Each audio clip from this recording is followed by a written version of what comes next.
Dubai അന്താരാഷ്ട്ര വിമാനത്താവളത്തിലെ പ്രവർത്തനങ്ങൾ താൽക്കാലികമായി നിർത്തിവച്ചതായി ദുബായ് മീഡിയ ഓഫീസ് അറിയിച്ചു. യാത്രക്കാരുടെയും വിമാനത്താവള ജീവനക്കാരുടെയും സുരക്ഷ മുൻനിർത്തിയാണ് നടപടി. ദുബായ് അന്താരാഷ്ട്ര വിമാനത്താവളത്തിലെ പ്രവർത്തനങ്ങൾ താൽക്കാലികമായി നിർത്തിവെച്ചതായി അറിയിച്ചിരിക്കുകയാണ് ദുബായ് മീഡിയ ഓഫീസ്. യാത്രക്കാരുടെയും വിമാനത്താവള ജീവനക്കാരുടെയും സുരക്ഷയെ മുൻനിർത്തിയാണ് പുതിയ നടപടി. നിലവിൽ വിമാനത്താവളത്തിലെ എല്ലാ പ്രവർത്തനങ്ങളും സുരക്ഷാ മാനദണ്ഡങ്ങൾ പാലിച്ചുകൊണ്ട് തന്നെ നിയന്ത്രിച്ചു വരികയാണെന്നാണ് അധികൃതർ വ്യക്തമാക്കിയത്.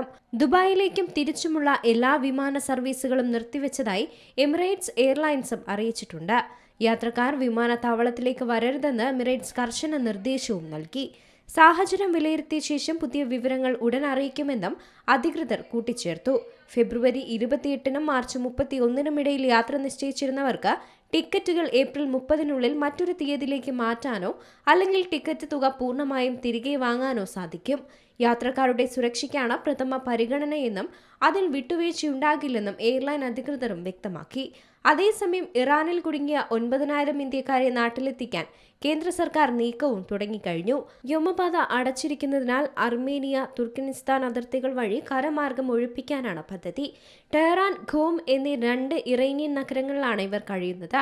ടെഹ്റാനിലെ ഇന്ത്യൻ എംബസി ഇന്ത്യക്കാരെ സുരക്ഷിത സ്ഥാനങ്ങളിലേക്ക് മാറ്റി തുടങ്ങി. ജമ്മു കശ്മീർ, UP സംസ്ഥാനങ്ങളിൽ നിന്നുള്ള വിദ്യാർത്ഥികളാണ് ഏറെയും.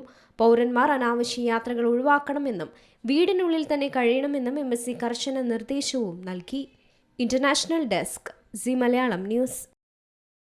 ഏറ്റവും പുതിയ വാർത്തകളും വിശേഷങ്ങളും വിരൽത്തുമ്പിലറിയാൻ സി മലയാളം ന്യൂസ് എല്ലാ ഡിജിറ്റൽ പ്ലാറ്റ്ഫോമുകളിലും ലഭ്യം.